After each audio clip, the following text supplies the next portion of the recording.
Dapatkan koleksi buku karya Ustadz Dr. Ariful Bahri Hafizahullahu Ta'ala. Dan miliki segera buku Ulama Mazhab dan Manhaj. Taqullaha haqqa tuqatih wa la tamutunna illa wa antum muslimun. Ya ayyuhan nasu taqu rabbakum alladhi khalaqakum min nafsin wahidah wa khalaqa minha zawjaha wa batha minhuma rijalan katsiran wa nisaa'a wattaqullaha alladhi tasaaluna bihi wal arham innallaha kana 'alaykum raqiba. Ya ayyuhalladhina amanu taqullaha wa qulu qawlan sadida يصلح لكم أعمالكم ويغفر لكم ذنوبكم ومن يطع الله ورسوله فقد فاز فوزا عظيما.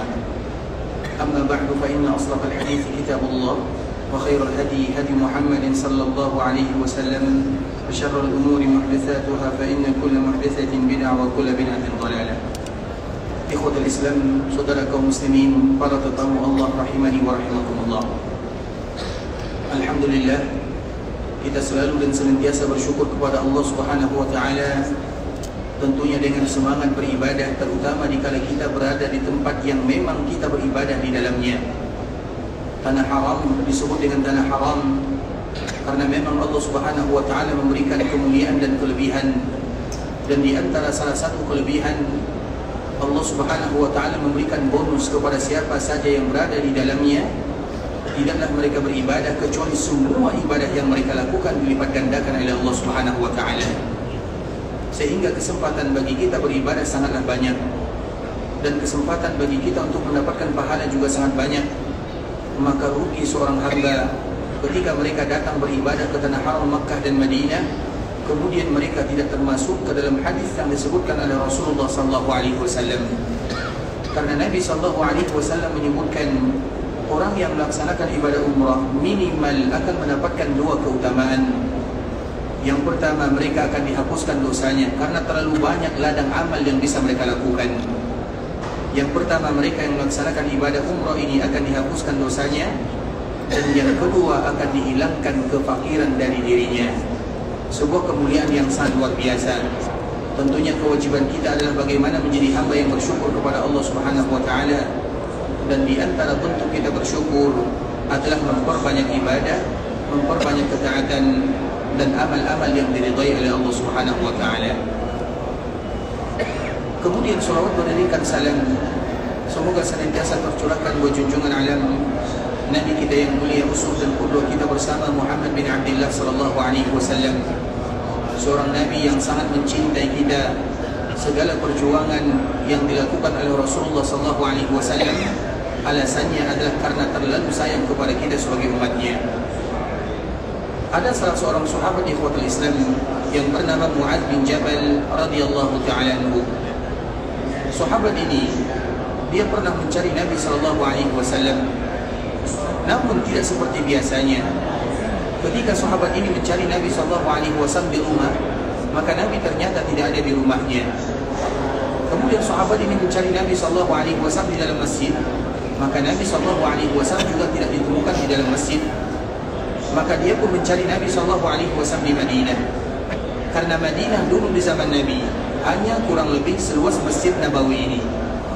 Jadi kota Madinah di zaman Nabi sallallahu alaihi wasallam tidak terlalu luas, sehingga pembangunan dan perluasan Masjid Nabawi, mereka melakukan perluasan seluas ini dengan tujuan ingin mengabarkan kepada kita secara tidak langsung bahwa inilah Madinah di zaman Rasulullah SAW. Sehingga sahabat Mu'adz ini berkeliling mencari Nabi di kota Madinah, maka Nabi juga tidak ditemukan. Kemudian tiba-tiba ada salah seorang yang mengkabarkan kepada sahabat Mu'adz ini, tadi aku melihat Nabi keluar dari arah kanan.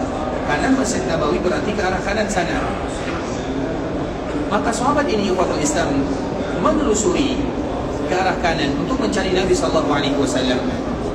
Ketika Nabi sallallahu alaihi wasallam ditemukan, maka dia melihat Nabi di sebuah bukit di Bani Haram, yang mana bukit tersebut tidak terlalu tinggi, dinamakan dengan Bukit Sili'.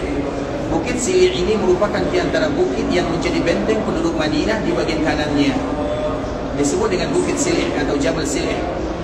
Kemudian ternyata dikala dilihat Nabi sallallahu alaihi wasallam, maka Mu'adz bin Jabal Maka sahabat Mu'adz bin Jabal menjumpai Nabi sallallahu alaihi wasallam dalam keadaan sujud.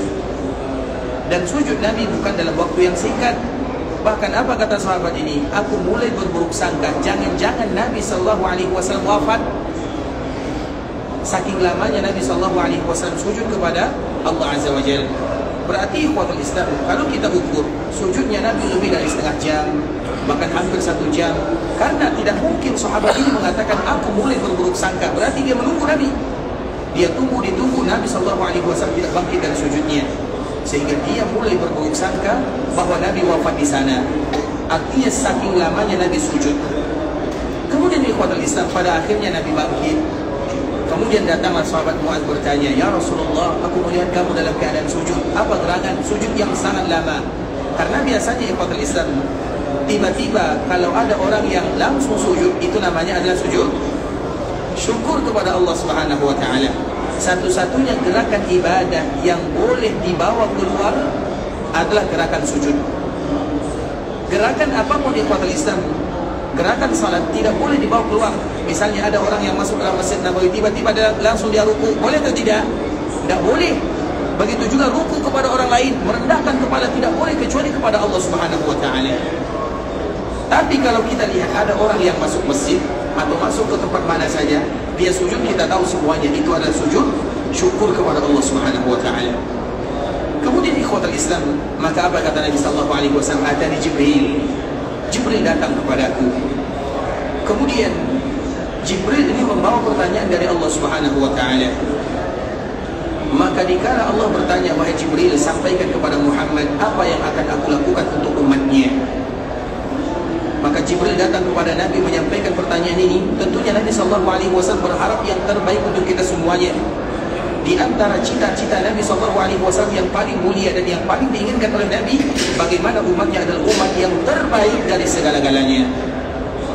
Kemudian Jibril kembali datang mengadu kepada Allah Subhanahu wa taala. Kemudian Allah mengetahui apa jawaban Nabi SAW, dan Allah pun pada akhirnya mengatakan, "Wahai Jibril, datang kembali kepada Muhammad, sampaikan kepadanya, inna sanurdika fi ummatika wa la nasubuk." Wahai Muhammad, kami akan membuat engkau ridha dengan keadaan umatmu, dan kami tidak pernah membuat engkau kecewa karena mereka. Artinya umat Nabi adalah umat yang terbaik. Allah akan membuat Nabi bangga dengan umatnya. Umat Nabi adalah umat yang paling banyak. Umat Nabi adalah mereka yang paling banyak kelebihan dan kebaikannya. Mereka dilipat gandakan pahalanya. Mereka adalah ummatan wasata. Mereka adalah kuntum khaira ummah. Mereka adalah umat yang terbaik dari kalangan umat-umat yang lainnya. Dan yang paling penting lagi ikhwatul Islam, bahwa umat Nabi adalah orang-orang yang terbanyak mengisi surga Allah Subhanahu wa taala. Sehingga disebutkan dalam sebuah riwayat At-Tabrani ikhwatul Islam, bahwa pertama kali umat Nabi yang mengisi surga itu hanya sedikit. Pada akhirnya, dan ini merupakan keputusan dari Allah Subhanahu wa taala, bahwa di dalam surga itu terdapat 120 barisan. 80 barisan itu terdiri dari umat Muhammad bin Abdullah sallallahu alaihi wasallam. Artinya 2/3 surga itu diisi oleh umat Nabi Muhammad sallallahu alaihi wasallam, dan kita selalu berharap, bermohon agar kita termasuk bagian daripada 2/3 tersebut.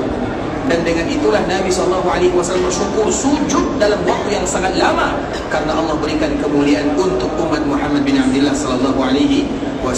Begitulah kisah Nabi, kasih sayang Nabi, cerita Nabi. Nabi selalu memikirkan kita sebagai umatnya. Yang diinginkan oleh Nabi adalah bagaimana kita menjadi umat yang terbaik. Secara umum kita adalah umat yang terbaik, tapi secara individu terbaik tersebut tidak akan kita dapatkan kecuali kalau kita betul-betul mengikuti Nabi SAW, mencintai Nabi SAW. Dan di antara bentuk kita mencintai Nabi SAW adalah ukurannya siapa di antara mereka yang paling banyak mengucapkan salam dan salawat kepada Rasulullah SAW. Sehingga ibadah ini adalah ibadah yang tidak ada batasannya, ibadah yang tidak diberikan batasan. Zikir-zikir yang lain, misalnya zikir setelah salat astagfirullah 3 kali, kemudian ucapkan astagfirullah wa atubu ilaih 100 kali maksimal misalnya. Atau kita mengucapkan la ilaha illallah wahdahu la syarikalah, lahul mulku wa lahul hamdu wa huwa ala kulli syai'in qadir 100 kali dalam satu hari. Begitu juga dengan zikir-zikir yang lainnya. Tapi dikala berbicara tentang zikir kepada Nabi, artinya salam dan salawat kepada Nabi, maka kaedahnya siapa yang terbanyak, maka merekalah yang paling mendapatkan keberuntungan dunia dan akhirat. Sehingga Nabi SAW pernah menyebutkan, inna awlan nasi di yawmal qiyamah aktsaruhum aliyya salata. Orang yang paling berhak terhadap diriku di hari kiamat, ukurannya mereka yang paling banyak mengucapkan salam dan salawat kepada Rasulullah SAW. Sehingga ucapan ini, karena itu adalah bagian daripada zikir kepada Allah, itu tidak ada batasnya, tanpa dibatasi oleh waktu, tanpa dibatasi oleh tempat, tanpa dibatasi oleh satu kali dalam satu minggu, satu kali dalam satu bulan. Tidak. Seorang muslim akan menjadikan hari-harinya untuk senantiasa mengucapkan salam dan salawat kepada Rasulullah SAW. Maka ingatlah akan kisah ini, ikhwatul Islam, bagaimana kasih sayang Nabi SAW tertuju dan tertumpu kepada kita sebagai umatnya. Bahkan di dalam riwayat yang lain Nabi menangis. Kemudian Jibril bertanya, wa ma yubkik, apa yang membuat kamu menangis? Jawaban Nabi satu, ummati, umatku yang membuat menangis. Artinya Nabi tidak pernah melihat kita secara langsung, dan kita juga tidak melihat Nabi secara langsung di dunia, kecuali para sahabat sahaja. Tapi Nabi selalu memikirkan kita, dan kita selalu berada di dalam doa-doa Rasulullah SAW. Maka perbanyaklah mengucapkan salam dan salawat kepada Rasulullah SAW. Semakin banyak kita mengucapkannya, maka itu bukti semakin cinta kita kepada Rasulullah SAW. Allahumma salli ala Muhammad wa ala ahli baitihi wa ala azwajihi wa dhurriyyatihi kama sallaita ala Ibrahim wa ala ali Ibrahim innaka Hamidum Majid. Allahumma barik ala Muhammad wa ala ahli baitihi wa ala azwajihi wa dhurriyyatihi kama barakta ala Ibrahim wa ala ali Ibrahim innaka Hamidum Majid. Ikhwatul Islam, saudara kaum muslimin, para tetamu Allah rahimani wa rahimakumullah. Alhamdulillah, Allah Subhanahu wa taala kembali berikan kepada kita kesempatan masih bisa berada di dalam Masjid Nabawi, masih bisa berada di kota Madinah, masjid yang sangat mulia, kota yang paling dicintai oleh baginda Rasulullah SAW. Bahkan secara umum, ikhwatul Islam, kota Madinah ini adalah kota yang diberikan semua kebaikan yang ada di dalamnya 2 kali lipat dibandingkan dengan kota yang ada di Makkah Al-Mukarramah. Sehingga di dalam sebuah riwayat yang sangat indah sekali, ikhwatul Islam, Nabi SAW pernah menyebutkan, dan hadis ini dikeluarkan oleh Imam Muslim, ketika Nabi Ibrahim berdoa kepada Allah Subhanahu wa taala untuk penduduk Mekah. Semua keberkahan yang ada di Mekah adalah hasil daripada doa Nabi Ibrahim alaihissalam. Berkah tanahnya, berkah buah-buahannya, berkah penghasilannya, berkah semua ibadah yang kita lakukan di dalamnya. Sehingga Nabi mengatakan, inna Ibrahim sa'alaka li ahli Makkah, inna Ibrahim abduka wa khaliluka wa nabiyyuk. Ya Allah, sesungguhnya Nabi Ibrahim adalah nabimu, kekasihmu, hambamu. Wa ana abduka wa rasuluk, dan aku juga adalah hambamu dan utusanmu. Inna Ibrahim sa'alaka li ahli Makkah, dan sesungguhnya Nabi Ibrahim meminta kepadamu ya Allah semua kebaikan yang ada di Makkah Al-Mukarramah. Jadi doa Nabi Ibrahim hanya untuk penduduk Makkah sahaja, untuk penduduk Madinah tidak ada. Makanya keberkahan yang ada di Makkah itu ada karena doa Nabi Ibrahim alaihissalam. Bahkan keberadaan Nabi SAW di Makkah itu adalah karena doa Nabi Ibrahim. Ana da'watu Ibrahim wa bisyaratu Isa wa ru'ya ummi. Nabi SAW menyebutkan, aku ini adalah karena doa Nabi Ibrahim, kabar gembira Nabi Isa, dan hasil daripada mimpi ibuku, itu Aminah. Kemudian ikhwatul Islam, apa doa Nabi Ibrahim? Nabi Ibrahim dikala berada di Mekah diperintahkan membangun Ka'bah Al-Musharrafah. Setelah membangun, pembangunan ini selesai, maka Nabi Ibrahim berdoa dengan doa yang sangat banyak sekali. Dan kita selalu memberikan motivasi kepada kaum muslimin, setelah kita atau dikala kita berada di Mekah dan setelah kita beribadah kepada Allah Azza wa Jalla, jangan cepat-cepat kita selesai dari ibadah tersebut, manfaatkan momen berdoa kepada Allah Subhanahu wa taala. Sehingga yang membuat ibadah umrah ini berat adalah doanya. Kalau umrah itu ikhwatul Islam, tawaf 30 menit, 40 menit, sa'i mungkin 50 sampai 1 jam. Artinya kalau umrah saja dengan gerakan-gerakan yang tadi kita sebutkan secara fisik, tidak sampai 2 jam kita selesai. Tapi apa yang membuat kita lama selesai dari ibadah ini? Doa. Makanya dikala kita tawaf 30 menit, 40 menit selesai. Dikala kita sa'i, yang membuat lama itu adalah doa, berdoa kepada Allah Azza wa Jalla. Sa'i 1 jam, doanya 2 jam. Makanya ingat, jangan pernah berlomba-lomba cepat selesai dari umrah, tapi berlomba-lombalah siapa di antara kita yang paling banyak doa dan permintaannya kepada Allah. Dan itu berat sekali. Ini bisa atau tidak ini? Karena kita sudah gatal ya, perut sudah sakit, kaki sudah lelah, ingin cepat selesai. Makanya ibadah umrah ini ikhwatul Islam, kalau kita penat silakan tidur, silakan istirahat. Kalau kita lapar silakan kita makan, kemudian kita lanjutkan. Boleh atau tidak? Sedang tawaf misalnya, atau sedang sa'i, baru 2 putaran kita mengantuk, tidur, boleh atau tidak? Boleh atau tidak? Atau kita makan dulu, pulang dulu makan dulu, boleh atau tidak? Hati-hati menjawab ya. Boleh atau tidak? Silakan, tidak menjadi masalah. Dan itu bukan termasuk di antara larangan ihram. Ibadah ini ikhwatul Islam, ibadah yang santai, tidak ada jeda waktunya. Bisa dipahami? Tawaf, misalnya kalau seandainya tawaf kita batal wudu kita, kemudian kita berwudu, atau kalau kita buang hajat kita keluar dulu. Misalnya kita tawaf 2 putaran, kemudian putaran ketiga kita ingin makan atau tidur atau buang hajat misalnya, dan itu jedanya 1 jam atau 2 jam, boleh disambung atau tidak? Diulang dari awal atau disambung? Coba bayangkan bagaimana mudahnya. Kalau tawaf demikian keadaannya, apalagi sa'i. Tapi tentu kita tidak ingin melakukan yang demikian. Artinya saking diberikan kemudahan, karena tujuannya bukan cepat selesai, tapi tujuannya bagaimana kita memanfaatkan momen ini untuk berdoa kepada Allah Azza wa Jalla. Sehingga yang paling berat dalam ibadah umrah ini adalah doanya. Karena baru sudah selesai tawaf, kaki kita semuanya sudah sakit. Makanya apapun sesuatu yang bisa membuat kita mudah beribadah, lakukanlah. Dan jadikan tujuan pertama adalah doa, karena itu momennya. Berdoa dalam ibadah umrah, ketika kita umrah berbeza dengan kita berdoa dikala kita berada di luar umrah. Tidak sama. Karena kita berdoa, pakaian kita hanya 2 lapis, 2 helai. Kemudian kita tidak mandi. Walaupun kita mandi, kita tampil dalam keadaan apa adanya. Kita tidak pakai minyak wangi, rambut kita tidak terurus. Dan itu adalah momen doa mudah dikabulkan oleh Allah Subhanahu wa ta'ala. Dikala seseorang menunjukkan kefakirannya, maka selalu kita ulang dan kita ulang, jangan pergi ke Mekah dengan kemewahan yang ada. Semua bentuk yang mewah, jam yang mahal tinggalkan, kacamata yang bergensi berkelas tinggalkan kalau seandainya tidak diperlukan. Artinya tampil biasa-biasa saja. Bahkan semakin kita fakir kepada Allah, maka di saat itulah pintu doa semakin dibuka oleh Allah Subhanahu wa ta'ala. Dan itulah yang dilakukan oleh Nabi Ibrahim alaihissalam. Dan di antara salah satu doanya, ya Allah, setelah membangun Ka'bah, setelah Ka'bah ini berdiri, ya Allah, utus dari sini seorang Nabi. Dan itulah Nabi kita Muhammad SAW. Kemudian Nabi Ibrahim berdoa dengan doa yang sangat banyak sekali, dan Allah kabulkan semuanya, dan Allah ceritakan semuanya. Makanya jika kita pergi ke Mekah ikhwatul Islam, tentunya doa yang terbaik adalah doa yang dibaca oleh Nabi Ibrahim. Maka cari apa itu doa Nabi Ibrahim. Karena kalau Allah kabulkan untuk Nabi Ibrahim, kemudian Allah abadikan bahasanya di dalam Al-Quran, maka itu merupakan doa yang juga kita baca.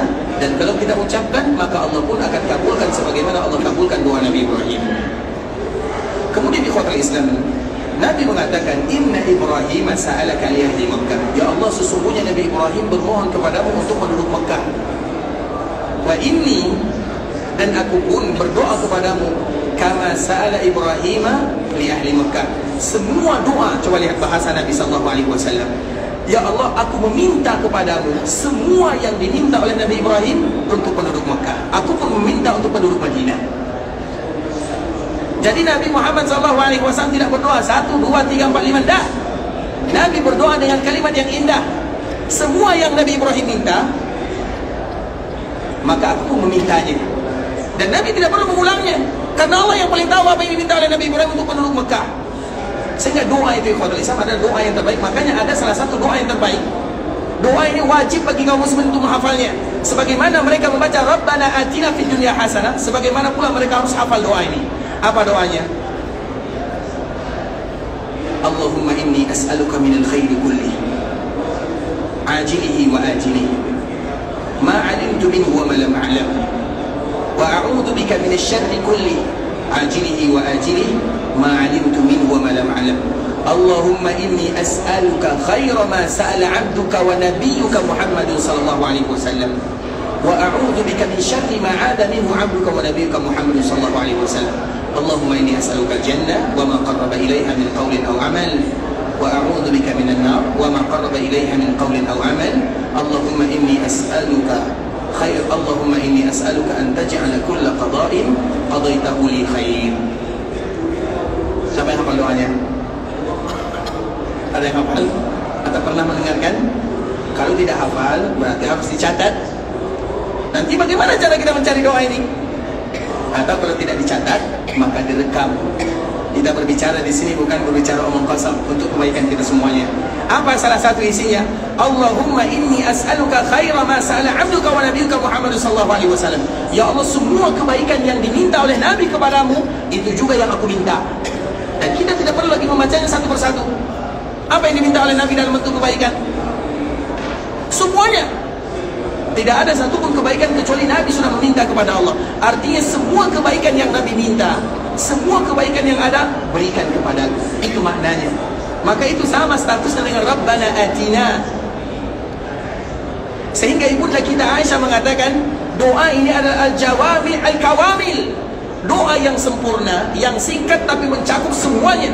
Al-jawami mengumpulkan semuanya, al-kawamil yang sempurna. Apa doanya? Kita ulang lagi sekali ikhwatul Islam. Nanti bagi kita yang tidak hafal bisa nanti cari di internet. Nanti agak sedikit susah mencarinya. Allahumma inni as'aluka minal khairi kulli ajilihi wa ajilihi ma alimtu minhu wa ma lam alam. Ya Allah, aku meminta semua kebaikan kepadamu, sekarang ataupun yang akan datang, yang aku tahu atau yang tidak aku tahu. Wa a'udzu bika minasy syarri kulli ajilihi wa ajilihi ma alimtu minhu wa ma lam alam. Aku berlindung kepadamu ya Allah dari semua keburukan sekarang atau keburukan yang akan datang, yang aku tahu dan yang aku tidak tahu. Allahumma inni as'aluka khaira ma sa'ala 'abduka wa nabiyyuka Muhammadun sallallahu alaihi wasallam. Ya Allah, sesungguhnya aku meminta kepadamu semua kebaikan yang pernah diminta oleh hambamu Nabimu Muhammad sallallahu alaihi wasallam. Wa a'udzu bika min syarri ma 'ada minhu 'abduka wa nabiyyuka Muhammadun sallallahu alaihi wasallam. Dan aku berlindung kepadamu dari semua apa yang Nabi berlindung darinya dalam bentuk keburukan. Allahumma inni as'aluka al-jannah wa ma qarraba ilaiha min qawlin aw 'amal. Ya Allah, aku meminta kepadamu surga dan sesuatu yang bisa mendekatkan aku ke surga dari perbuatan ataupun perkataan.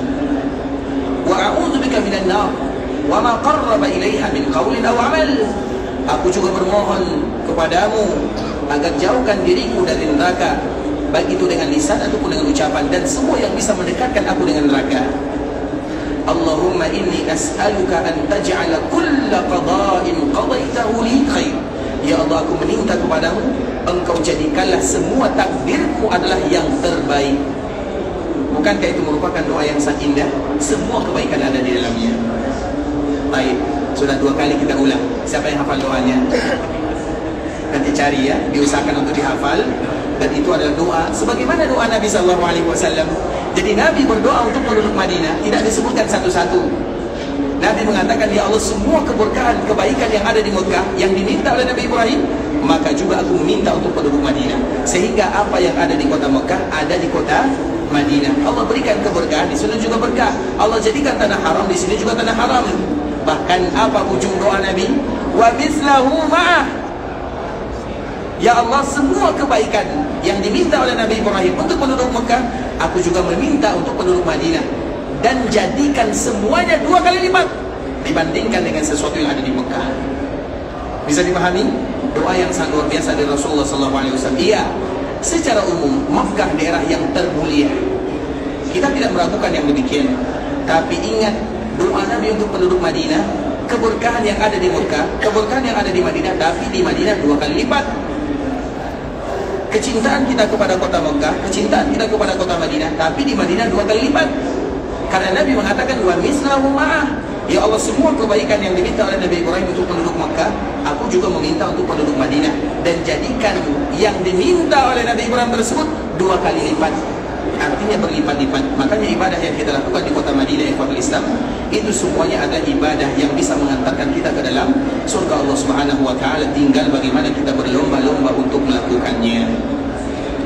Dan di antara salah satu yang dianjurkan bagi kita melakukan di kota Madinah yang kita ziarahi ada 5. Yang pertama adalah Masjid Nabawi, yang kedua adalah Masjid Quba, yang ketiga adalah perkuburan Nabi sallallahu alaihi wasallam, dan kedua sahabatnya Abu Bakar dan Umar radhiyallahu taala anhuma, dan yang ketiga adalah perkuburan Baqi' al-Gharqad, dan yang kelima adalah perkuburan syuhada Uhud.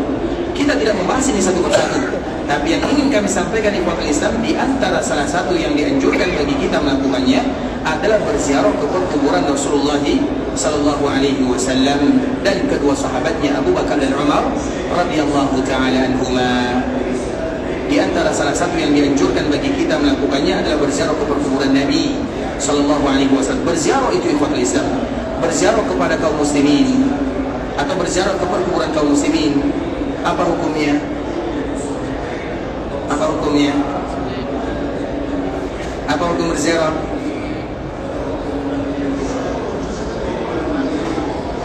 Dianjurkan dan ditekankan, karena Nabi mengatakan dengan fi'il amal, kuntu nahaitukum an ziyaratil qubur, an ziyaratil qabr, ala fazuruha.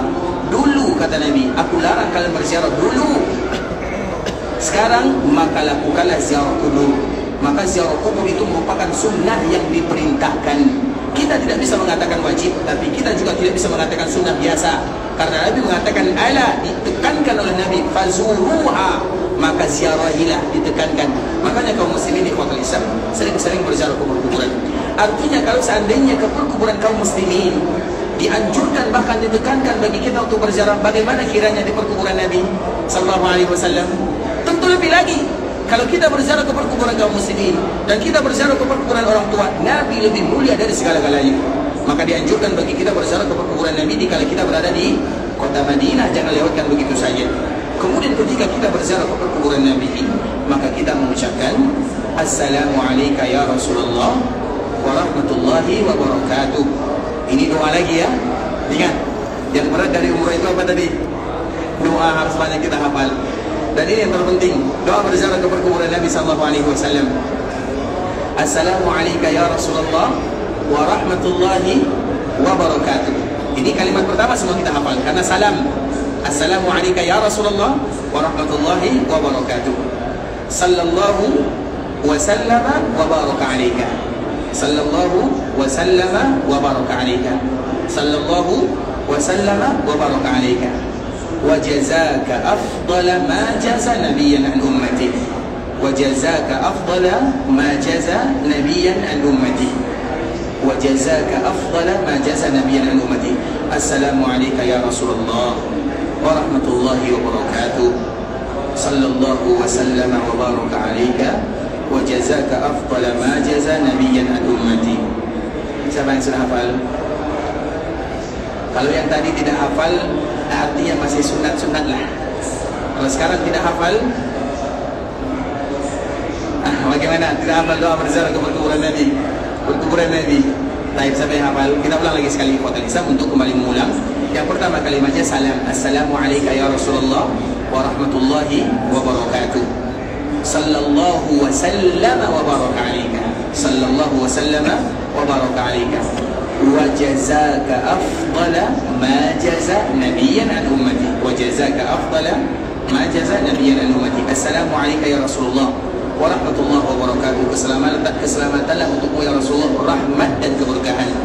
Sallallahu wa sallama wa baraka alaika. Allah menyampaikan salawat kepadamu, Allah juga menyampaikan salam kepadamu, Allah juga memberikan keberkahan kepadamu. Wa jazaka afdala, semoga Allah memberikan yang terbaik, yang paling afdal untukmu, ma jaza nabiyyan an ummati, sebagaimana Allah memberikan yang terbaik kepada para nabinya, tapi untuk nabi yang terbaik. Baik, sudah ada yang hafal? Silakan.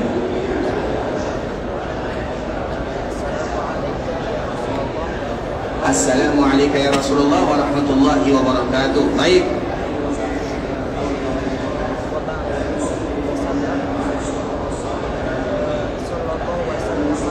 sallallahu wasallam wa baraka alaika. Baik.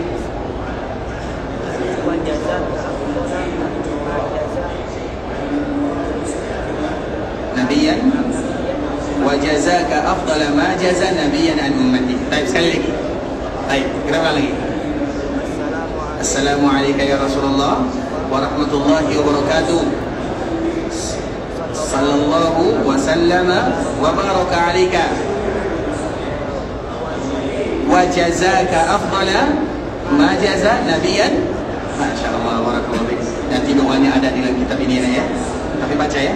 Semoga bermanfaat. Masyaallah. Syakarallahu lakum. Masyaallah bisa. Syukran ya, barakallahu fiik. Ada yang lagi mau mencoba? Tapi yang kedua tidak boleh salah. Ayo silakan.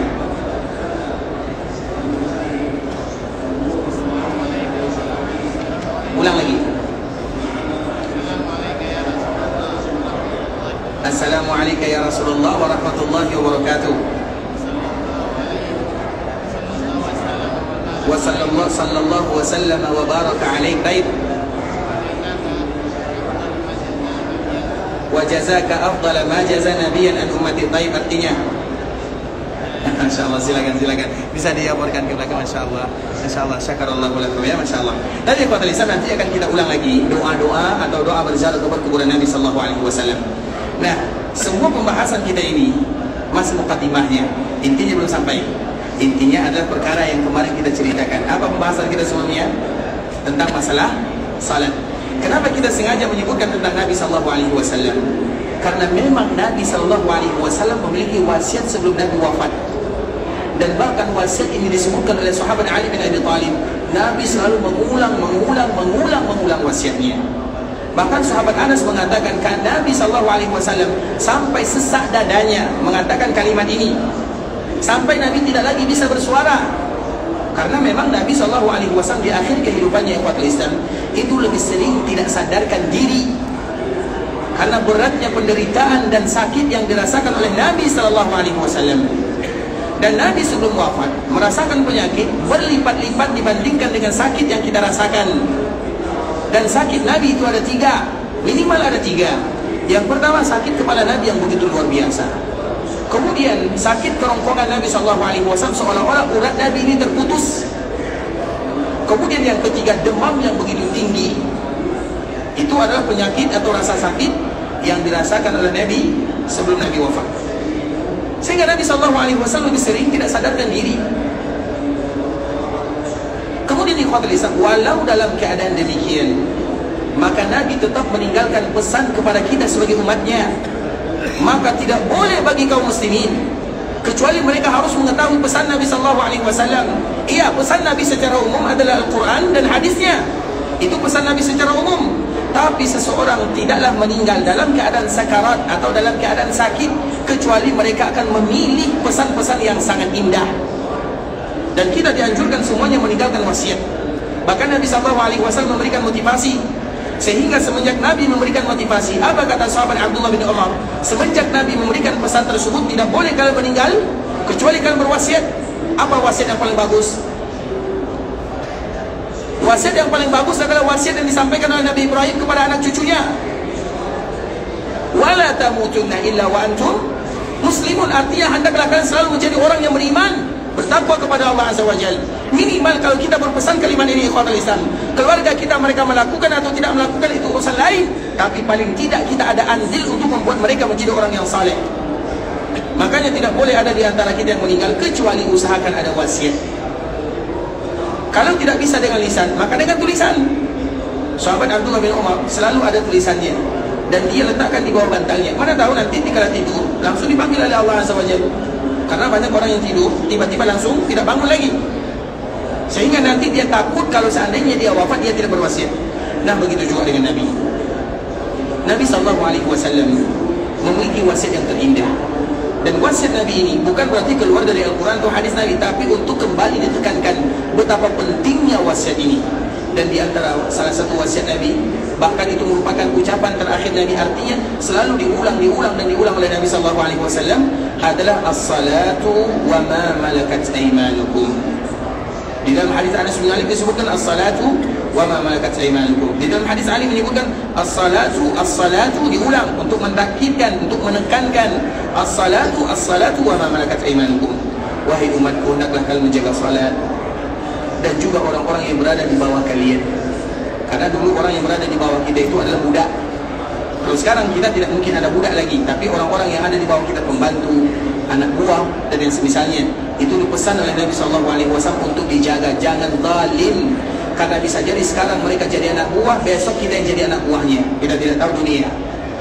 Makanya Nabi SAW memberikan pesan yang sangat indah. Salah satunya adalah salat. Jadi salat ini ikhwatul Islam betul-betul dipesankan oleh Nabi. Bahkan itu menjadi wasiat terakhir Nabi SAW. Nabi mengulang-ulangnya sampai bahasa suara Nabi itu habis. Bukan suara Nabi yang habis, karena memang leher Nabi sakit dikala Nabi terakhir. Makanya Nabi mengulangnya as-salat sampai hilang.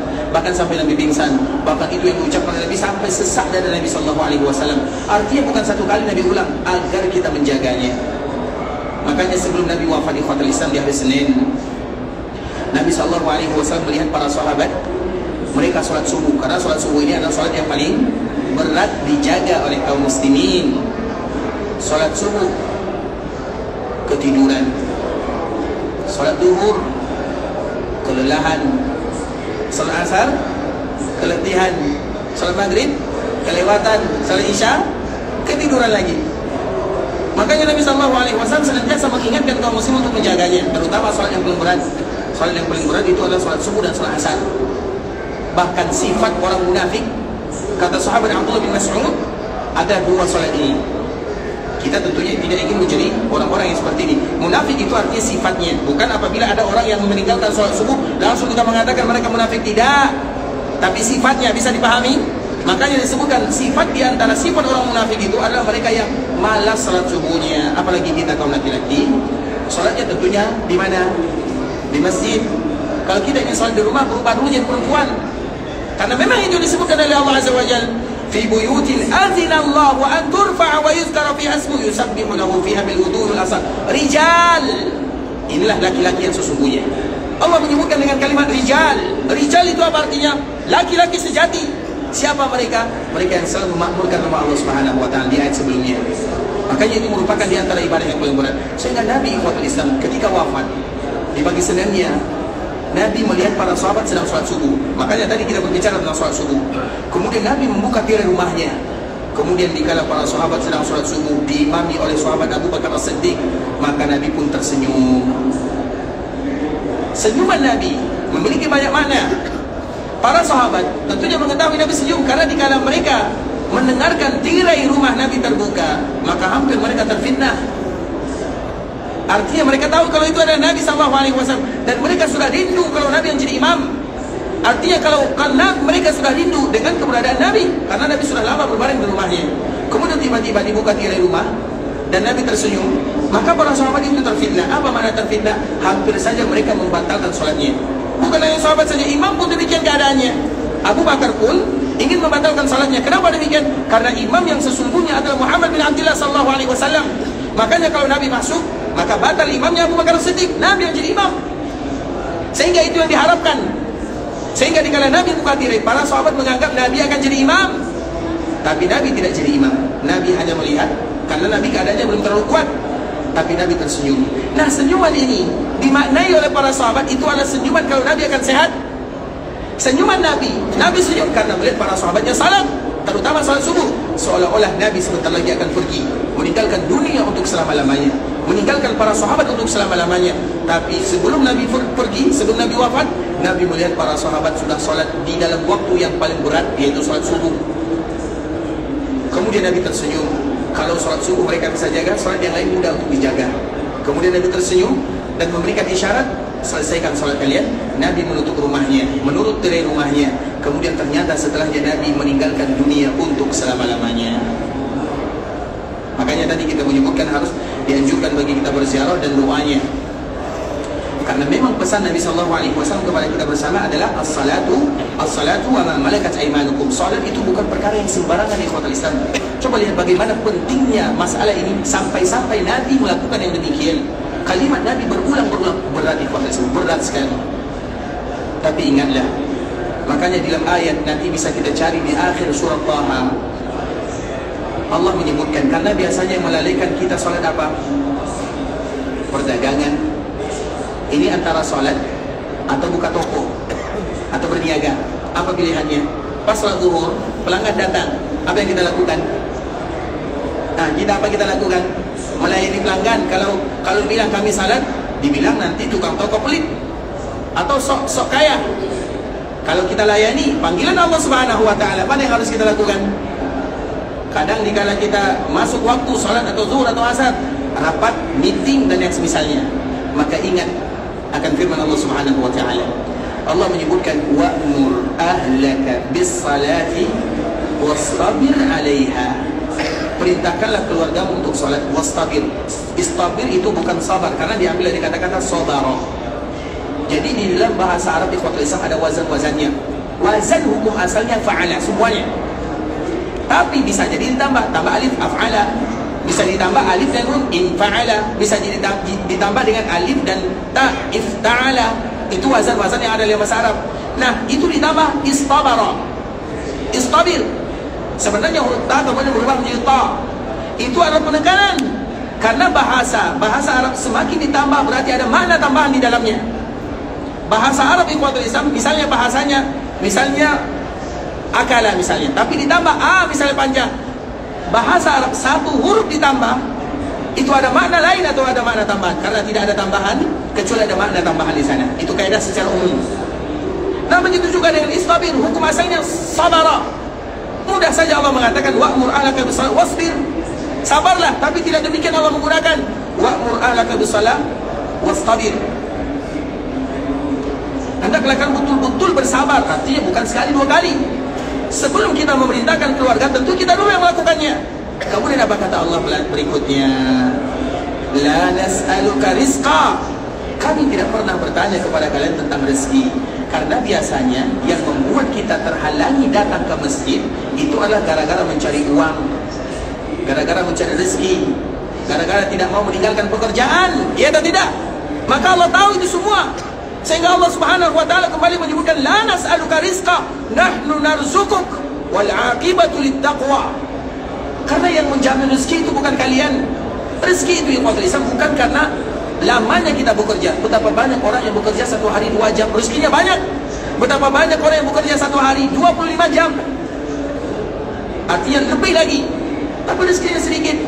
Agar kita tahu bahwa rezeki itu bukan berasal dari kita, tapi karunia dan kasih sayang dari Allah Azza wa Jal. Sehingga Allah kembali mengingatkan kita, jangan gara-gara ibadah, jangan gara-gara mencari rezeki kalian jadikan alasan untuk tidak beribadah.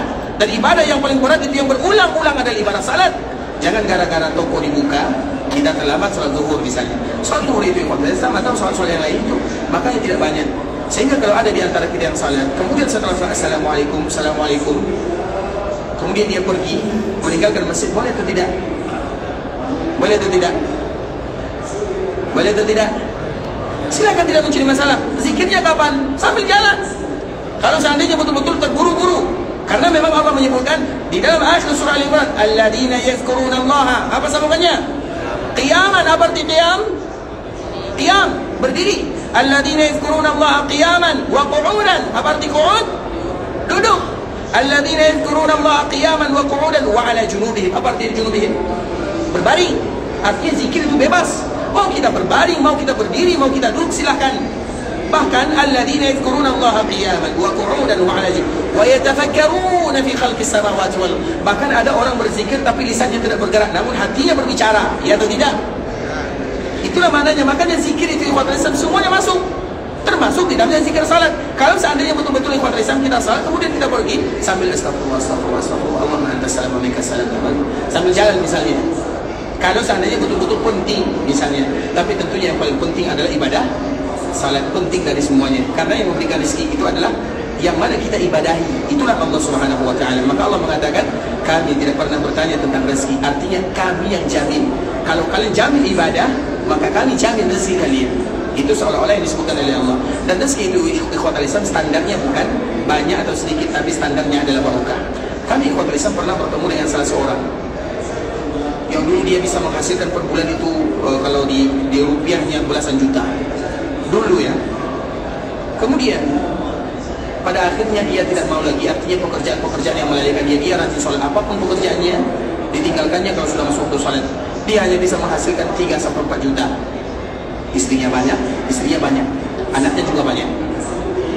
Tapi dia mengatakan, walaupun gajinya sedikit, penghasilan sedikit, tapi cukup untuk semua. Saya tidak punya hutang, makan cukup, semua cukup. Anak sekolah anak juga cukup. Dan kita tidak tahu bagaimana Allah memberikan kecukupan, karena memang itu janji Allah Azza wa Jalla. Tapi dikala saya mendapatkan belasan ini, tidak pernah cukup, bahkan hutang di mana-mana. Kita mau yang mana? Yang mana? Kalau saya mau yang banyak dan cukup, banyak dan barokah. Artinya ikhwatul Islam, begitulah bagaimana cara Allah Subhanahu wa taala memberikan kalau kita menjaga ibadah. Makanya ibadah salat ini betul-betul dipesan oleh Allah Subhanahu wa taala, dan itu adalah ujian berat bagi kita bersama. Makanya kemarin kita menceritakan tentang sahabat Umar bin Khattab radhiyallahu taala anhu. Kita kembalikan bagaimana kuatnya, dan mereka semuanya adalah murid-murid Rasulullah sallallahu alaihi wasallam, orang-orang yang menerapkan apa yang diinginkan oleh Nabi dalam kehidupan.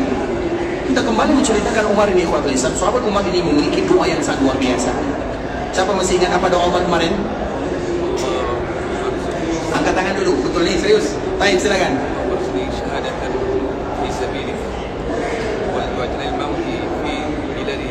Fi baladi, apa artinya? Ya Allah, rezekikan aku syahadat syahid di jalanmu ya Allah. Terus? Dan rezekikan aku mati di negeri Nabi Muhammad. Masya Allah, Allahumma barik. Silakan, semoga bermanfaat ya. Masya Allah, barakallahu fiik. Silakan ya Bila. Masya Allah, barakallahu. Nanti doanya bisa ada di dalam situ ya. Tapi ikhwatul Islam, itu adalah doa Abu Bakar, doa Umar bin Khattab. Jadi dia berdoa, ya Allah wafatkan aku di sini sebagai seorang syahid. Doa yang tidak mungkin karena jihad itu tidak ada lagi di kota Madinah. Tapi Allah kabulkan. Bagaimana cara mengabulkan? Ketika kerajaan Faris tumbang dan kerajaan Romawi tumbang, dengan kita telah menceritakan sedikit, dua kerajaan adidaya ini tumbang di zaman Umar bin Khattab radhiyallahu taala dalam waktu yang singkat. Dan itu bukan karena jumlah kaum muslim yang banyak. Kaum muslimin tidak banyak, tapi karena iman dan takwa. Kemudian ikhwatul Islam, ketika kerajaan ini tumbang, maka banyak di antara mereka yang menjadi tawanan. Salah satu tawanan itu adalah Abu Lu'lu' al-Majusi. Dia menjadi bagian sahabat Mughirah bin Syu'bah. Jadi ada salah seorang sahabat Mughirah bin Syu'bah, dia mendapatkan bagian Abu Lu'lu'. Abu Lu'lu' ini adalah orang yang pandai besi, pandai membuat pisau senjata dan yang semisalnya. Maka dia bawa ke kota Madinah. Jadi Abu Lu'lu' ini tinggal di kota Madinah. Umar mengatakan kepada sahabat ini, jangan masukkan ke kota Madinah, tidak boleh. Atau jangan masukkan. Apa kata sahabat Mughirah? Wahai Amirul Mukminin, dia sangat bermanfaat untuk mempersiapkan senjata bagi kaum muslimin, untuk persiapan perang. Pada akhirnya Abu Lu'lu' ini tinggal di kota Madinah, di dalam kota Madinah, dan dia beragama Majusi, dan dia tidak pernah menjadi orang munafik. Artinya, karena orang itu ada muslim, ada munafik, ada betul-betul kufar. Abu Lu'lu' ini tidak pernah mengatakan saya orang Islam atau saya masuk Islam, tidak pernah. Tapi dia tetap berada dalam agamanya. Kemudian ikhwatul Islam, tentunya Abu Lu'lu' ini karena kerajaannya tumbang, tidak mungkin dia diam begitu saja. Dia membuat semuanya, membuat makar ini dan itu. Pada akhirnya di antara makar yang dia lakukan adalah dia sengaja membuat pisau yang terdiri dari 2 cabang, kemudian dikasih racun, karena memang dia ahli dalam membuat senjata. Kemudian dikala melaksanakan sholat subuh ikhwatul Islam, sholat subuh, dan kita lihat rata-rata keluarga Nabi, mertua dan menantu Nabi, mereka wafat dalam keadaan beribadah. Umar beribadah ditikam di kala sholat subuh. Utsman bin Affan juga dibunuh di kala dia sedang baca Quran.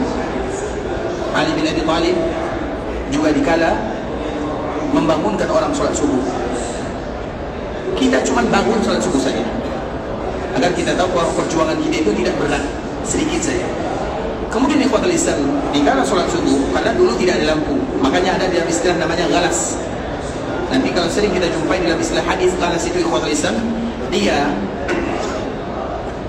kita tidak melihat siapa yang ada di sampingnya, karena subuh berarti betul-betul fajar, tapi kita masih belum bisa melihat orang yang ada di samping. Makanya Nabi mengatakan basyiril masya'ina fid dhulal, berikan kabar gembira kepada mereka yang berjalan di malam hari. Di malam itu artinya di subuh dan waktu isya. Artinya mereka yang sholat subuh dan sholat isya di malam hari, karena hukum asalnya tidak ada penerangan. Sekarang baru ada, dulu tidak ada. Bahkan di zaman kakek kita pun belum ada, masih menggunakan api dan yang semisalnya. Kemudian dikala masuk sholat subuh ikhwatul Islam, Abu Lu'lu' ini masuk ke sela-sela saf.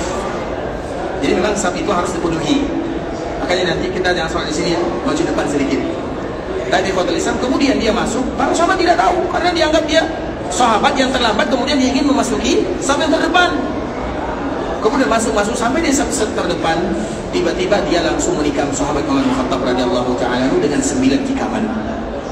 3 di kiri, 3 di belakang, 1 di kanan, 1 di kiri, 4 di depan. Dan pisaunya dikasih racun. Orang yang ada di belakang masjid, mereka tidak tahu apa yang terjadi. Yang mereka tahu suara Umar tidak ada. Yang mengetahui kejadian ini adalah orang-orang yang ada di depan. Sehingga dikala Abu Lulu menikam Umar bin Khattab, tentunya dengan cara cepat, maka dia lari. Semua sahabat yang menghalangnya dan menghadangnya ditikamnya juga. Sehingga bukan Umar saja yang wafat, banyak, ada 14 sahabat yang wafat di sana. Belum lagi yang luka, karena pisaunya sudah dikasih racun dan dia ada 2 cabangnya. Artinya segimanapun kena, depan belakang kena semuanya. Kemudian ada sahabat yang melihat ini tidak bisa dibiarkan. Kalau dibiarkan banyak yang tewas, yang wafat di dalam Masjid Nabawi. Kemudian dia ambil selendangnya atau sorbannya atau apalah namanya, ditutupkan kepada Abu Lulu ini, sehingga Abu Lulu ini tidak bisa melihat karena di malam hari. Dan seolah-olah Abu Lulu sudah merasa tertutup, tidak bisa lari. Maka pada akhirnya dia menikam diri sendiri. Bisa dipahami bagaimana kejadiannya? Kemudian digantikan posisinya oleh Abdurrahman bin Auf, seorang yang pernah menjadi imam Nabi SAW. Jadi Nabi pernah menjadi makmum. Siapa imamnya? Ada 2. Yang pertama Abdurrahman, yang kedua Abu Bakar Siddiq radhiyallahu taala. Bisa dikatakan imam, bisa juga dikatakan makmum. Terlepas daripada itu semua yang fakir Islam, kemudian Abdurrahman tetap menyempurnakan sholat subuh. Jadi sholat subuh tidak berhenti. Kalau kita seperti itu, apa yang harus kita lakukan? Sedikit gempa saja, apa yang terjadi? 1 detik setelahnya kita semua ada di luar masjid. Itulah ibaratnya. Tapi para sahabat ini imamnya, pemimpinnya meninggal, mereka sholat tetap disempurnakan. Kemudian baru diselesaikan ini. Kemudian pada akhirnya Abu Islam Umar bertanya, siapa yang melakukannya? Maka orang mengatakan Abu Lu'lu. Maka dia pun tentunya bersyukur kepada Allah. Musibah tapi dia bersyukur. Karena orang mendapatkan musibah terbagi kepada 4. Yang pertama mendapatkan musibah tapi dia marah. Orang yang murka, tidak suka, atau misalnya mengatakan kalimat-kalimat yang tidak bagus, maka Allah pun murka kepadanya. Misalnya mendapatkan musibah, kemudian kenapa harus seperti ini, kenapa terjadi pada diriku, maka Allah murka kepadanya. Yang kedua, orang mendapatkan musibah mereka bersabar. Yang ketiga, orang mendapatkan musibah mereka ridha. Dan yang ketiga, orang mendapatkan musibah mereka bersyukur. Nah, itulah Umar bin Khattab radhiyallahu taala. Dan itu tingkatan yang paling tinggi. Berat sekali ikhwatul Islam. Kemudian dikatakan Abu Lu'lu, maka dia mengatakan alhamdulillah. Kenapa alhamdulillah? Karena dia wafat bukan di tangan orang yang mengatakan dirinya muslim, tapi dia wafat di tangan orang yang tidak pernah mengatakan diri Islam. Artinya dia wafat dalam keadaan syahid sesuai dengan doanya. Karena memang dia meminta, jadikan aku syahid, dan itu syahid namanya. Tapi kalau orang ini pernah mengatakan saya masuk Islam walaupun pura-pura, maka tidak syahid namanya. Karena wafat di tangan kaum muslimin tidak syahid namanya. Tapi wafat di tangan orang yang memusuhi Islam, itu syahid namanya. Dan syahidnya di mana?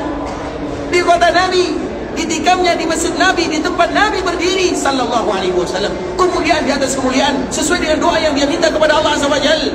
Ya Allah, berikan kepadaku syahadah, dan itu di kota Madinah, bukan lagi di kota Madinah, di Masjid Nabawi. Kemudian di kota Islam, kita lanjutkan ceritanya, kita cukup dulu sampai sini. Besok kita sambung lagi ya. Berapa menit lagi untuk Isya?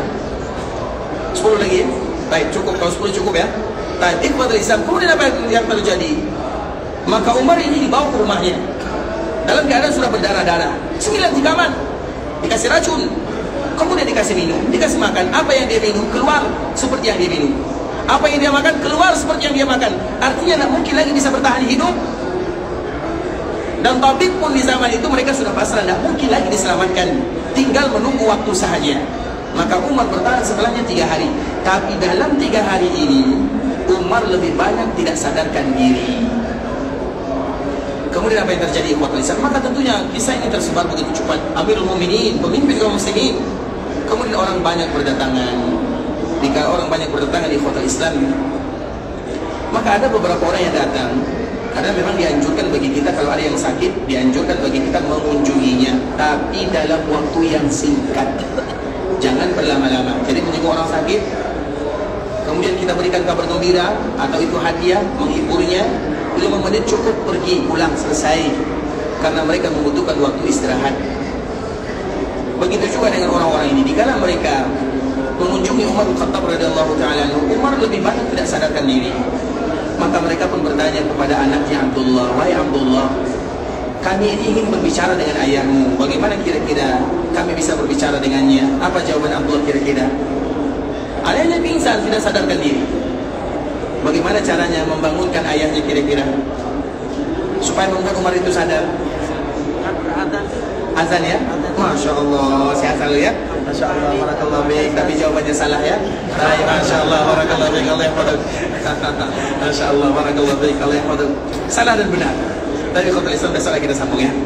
Ikhwatul Islam, syakarallahu lakum wa hafizakumullah wa barakallahu fikum ikhwatul Islam. Tentunya semua yang kita sampaikan ini adalah untuk memberikan motivasi kepada kita bersama. Karena kita berada di tanah haram Makkah Madinah, itu sedang di karantina, dan karantina yang paling luar biasa adalah ibadah salat. Makanya ibadah salat ini adalah karantina bagi kita bersama. Jangan hanya semangat di awal saja. Pertama kali kita datang ke Masjid Nabawi, pertama kali kita datang ke Makkah Al-Mukarramah, bahkan pertama kali datang, koper belum lagi dibawa ke hotel, kita sudah sampai di Masjid Nabawi. Pulangnya tidak tahu jalannya. Artinya saking semangatnya, dan itu tidak salah. Itu hari pertama. Hari kedua sudah mulai santai, 1 jam sebelum azan. Hari ketiga biasanya apa yang kita lakukan? Setengah jam. Hari keempat pas azan lah turun dari hotel. Hari kelima dia jadi imam Masjid Nabawi, imam masbuk. Artinya ya pada Islam, coba bayangkan, semangat sudah mulai kendor. Dan itulah harus kita ingat baik-baik. Karena motivasi itu jangan hanya semangat di awal. Makanya di antara salah satu menjaga ibadah itu mudah. Yang paling berat itu adalah bagaimana menjaga ibadahnya. Solat itu ikhwatul Islam mudah, tapi yang berat itu adalah menjaganya. Makanya disebutkan dalam sebuah pepatah ya, kasratul insas tufqidul ihsas. Semakin banyak kita berinteraksi, maka semakin membuat rasa sensitifnya hilang. Orang yang pertama kali datang ke Madinah atau datang ke Mekah, apa yang biasa mereka lakukan? Mereka menangis, sujud, tersungkur di hadapan Allah Azza wa Jalla. Itu kalau pertama kali dia datang. Kalau sudah datang kedua kalinya, seperti orang pergi rekreasi, biasa saja, tidak ada lagi rasa sensitifnya. Itulah yang harus kita pertahankan. Berapa lama pun kita berada di tanah haram Makkah Madinah, kali keberapa pun kita datang ke sini, namun jangan pernah kecuali air mata kita tetap menetes di hadapan Allah Subhanahu wa taala. Dan itu perkara yang tidak mudah. Makanya kita lihat orang-orang yang banyak di sini ikhwatul Islam. Misalnya contoh, ini sekedar memberikan motivasi. Misalnya saudara-saudara kita yang ada, misalnya orang sudah azan, pas orang azan semua toko ditutup, biar tidak. Tapi yang menutup tokonya kemana? Ada yang tidur, ada yang makan, ada yang istirahat, namun sholat juga tidak dikerjakan. Padahal mereka berada di samping Masjid Nabawi. Kenapa demikian? Karena sudah terbiasa. Sensitif Masjid Nabawi tanah haram itu tidak ada lagi. Dan itulah yang kita rasakan. Hari pertama kita bisa menangis, tapi hari ke-9 kita sudah rindu pulang. Padahal semestinya kita rindu tinggal di sini, tapi kita rindu untuk pulang. Dan itu yang kita rasakan. Sebenarnya tidak salah ikhwatul Islam, tidak ada salahnya, karena itu tabiat manusia. Tapi senantiasa jadikan Makkah Madinah rasa sensitifnya itu tidak hilang dari diri. Berdoa, menangis, bermohon kepada Allah, itu harus kita tanamkan. Dan setiap kali kita rasa sensitifnya mulai hilang, ingat pertama kali kita datang ke Makkah Madinah, ingat pertama kali Allah berikan kepada kita rezeki datang ke sini. Bagaimana keadaan kita dikala kita pertama kali datang ke sini? Kita menangis luar biasa, kita tidak tahu apa-apa. Yang kita tahu adalah ibadah, rajin sholat, rajin beribadah, itu yang kita tahu. Nah, ingat, dikala kita mengingatnya, maka kita akan kembali semangat. Kurang semangat lagi, ingat lagi. Makanya Allah mengatakan, wa amma bi ni'mati rabbika fahadits, ceritakan atau ingat nikmat-nikmat yang Allah berikan kepada kalian, untuk selalu kalian bersyukur. Artinya untuk kalian selalu beribadah kepadanya, terutama ibadah salat ini. Makanya nanti kami harapkan kepada kita bersama, jangan ada lagi yang jadi imam Masjid Nabawi ya, apalagi jadi imam Masjid Makkah ya, imam masbuk ya. Karena tidak mungkin kita jadi imam di sini kecuali imam masbuk, dan itu sering sekali jadi imam masbuk. Artinya kita usahakan untuk menjaga ibadah-ibadah yang mulia ini, apalagi ibadah salat, karena ibadah salat ini adalah ibadah yang luar biasa. ibadah yang tadi kita sebutkan bagaimana Nabi, bagaimana para sahabat, bagaimana di dalam agama Allah Subhanahu wa taala. Ikhwatul Islam, saudara kaum muslimin, para tetamu Allah rahimani wa rahimakumullah. Sampai di sini pembahasan yang bisa kami jelaskan. Yang benar dari Allah Subhanahu wa taala, yang salah sudah pasti dari diri kami pribadi, karena kurangnya ilmu kami, karena kebodohan, karena kejahilan, karena ketidaktahuan, karena kealfaan. Kalau ada bahasa-bahasa yang salah, kami mohon dimaafkan. Kalau ada kalimat-kalimat yang kurang tepat, kami mohon dimaafkan. Kalau ada bahasa-bahasa yang kurang berkenan, penyampaian yang kurang bagus, maka kami mohon dimaafkan kepada kita bersama. Dan kita selalu memberikan motivasi kepada kaum muslimin untuk senantiasa memanfaatkan momen-momen yang ada. Jadikan hari-hari terindah di kota Madinah selama kita menjadi tetangga Rasulullah SAW, memiliki kesan dan pesan yang sangat luar biasa. Karena kita berada di kampung halaman Nabi dan kita sedang bertetangga dengan Nabi SAW. Dan di antara ibadah yang paling mulia, yang tidak kalah pentingnya dari ibadah-ibadah yang lainnya, adalah sebuah hadis yang disampaikan oleh Nabi, dari hadis yang dibawakan oleh sahabat Abu Hurairah radhiyallahu ta'ala anhu, yang dikeluarkan oleh Imam Ibnu Majah rahimahullahu ta'ala, man jaa masjidi hadza lam yatihi illa li khairin yata'allamu aw yu'allimu fa huwa bi manzilatil mujahidi fi sabilillah. Siapapun yang datang ke masjidku ini, dan kita sedang berada di Masjid Nabawi, tidaklah dia datang duduk di sini kemudian di antara salah satu yang dia lakukan adalah belajar kebaikan, belajar agama, belajar atau mengajar, kecuali statusnya sama dengan orang yang sedang berjihad di jalan Allah Azza wa Jalla. Sebuah kemuliaan yang tidak boleh kita lewatkan, karena satu-satunya kemuliaan ini hanya ada di kota Madinah, bahkan di Mekah tidak ada. Saking mulianya keutamaan yang luar biasa ini. Dan kita berharap kepada Allah, bagi kita yang masih ada di kota Madinah, untuk selalu semangat berlomba-lomba mencapai ampunan Allah Subhanahu wa taala. Bagi kita yang ingin pergi ke Mekah Al-Mukarramah, semoga Allah Subhanahu wa taala menerima semua amal ibadahnya. Allah kabulkan doa dan permintaannya. Allah jadikan umrahnya adalah umrah yang mabrurah, wa sa'yan mashkura, wa dhanban maghfura. Kalau ada di antara kita yang ingin pulang ke kampung halamannya, semoga dimudahkan perjalanannya, dilancarkan urusannya, kembali bersua dengan keluarganya dalam keadaan sehat walafiat, dan semoga Allah Subhanahu wa taala ampunkan dosa kita bersama, dosa orang tua kita. Kalau ada di antara mereka yang masih hidup, semoga diberikan umur yang panjang dalam ketaatan kepada Allah. Kalau ada di antara orang tua kita yang sudah meninggal, semoga diampunkan dosanya, dirahmati dia, dan dijadikan kuburannya taman di antara taman-taman surga. Semoga Allah Subhanahu wa taala ampunkan dosa kita bersama dan seluruh kaum muslimin. Dan kita tutup dengan doa kafaratul majlis. Subhanakallahumma bihamdika asyhadu an la ilaha illa anta astaghfiruka wa atubu ilaik. Wa sallallahu wa sallim ala nabiyyina wa habibina wa khalilina wa sayyidina Muhammadin wa ala alihi wa sahbihi wa sallam tasliman katsira. Assalamualaikum warahmatullahi wabarakatuh. يا عبادي الذين أسرفوا على أنفسهم لا تقنطوا من رحمة الله